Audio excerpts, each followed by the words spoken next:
غمجن ماحول کې د خوشحالۍ او پرمختګ درې زبردست خبرونه. هیله دا ویډیو تر پای وګورئ او چینل سبسکرایب کړئ.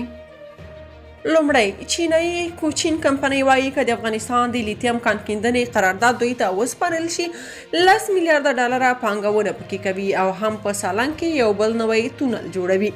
د کانونو او پټرولیم وزارت ویلي چې دغه وزارت سرپرست د کوچین کمپنۍ له استازي سره په خپل دفتر کې وکتل. سرچینې کاږي د یادې کمپنۍ استازي د کانونو او پټرولیم وزارت له مشرتابه څخه د افغانستان د لیتیم په برخه کې د پانګونې غوښتنه وکړه او ویل غواړو چې د افغانستان د لیتیم په کانونو کې 10 میلیارده ډالره پانګونه وکړو چې له دې سره به 120,000 تنو ته په مستقیم او تر 1 میلیون تنو پورې په غیر مستقیم ډول د کار زمینه برابر شي.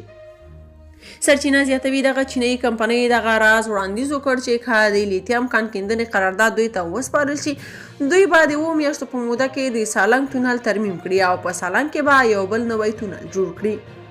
دوهم، طالبان وایي 150,000 کسیز پوځ جوړ کړی. پخواني پوځیان هم پکې شتون لري.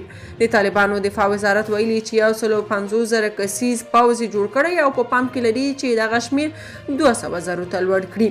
د دغه وزارت لوی درستیز فصیح الدین فطرت ویلي چې د پوځ لپاره یو لویه بودیجه ترلاسه کړي او هڅه کوي چې د دفاع هوا سیستم هم جوړ کړي. نوموړي رویټر اژانس ته ویل که له 2 کلونو په کمه موده کې موږ ښه پرمختګ کړی.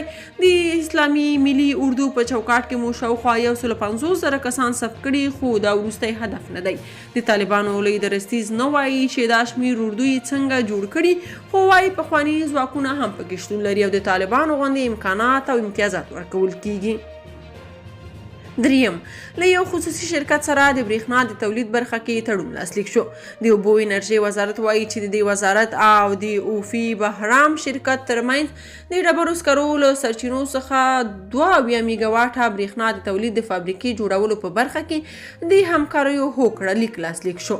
د اوبو او انرژۍ سرپرست وزیر اوفي بهرام د کانونو د پروسس او استخراج سوداګریز شرکت له مسؤل سره د ډبرو سکرو څخه د 2 میګاواټه برېښنا د تولید د فابریکې جوړولو په برخه کې د پانګونې د ګډې همکارۍ هوکړه لیک لاسلیک کړ. یاد هوکړه لیک د دواړو لورو ترمنځ د پانګونې د چارو د انسجام او د پروژې د عملي چارو د پیل د چټکتیا لپاره د ګډې همکارۍ او همغږۍ په موخه لاسلیک شو. که تاسو په دې اړه څه نظر لرئ په کومنټ کې شریک او چینل سبسکرایب کړئ.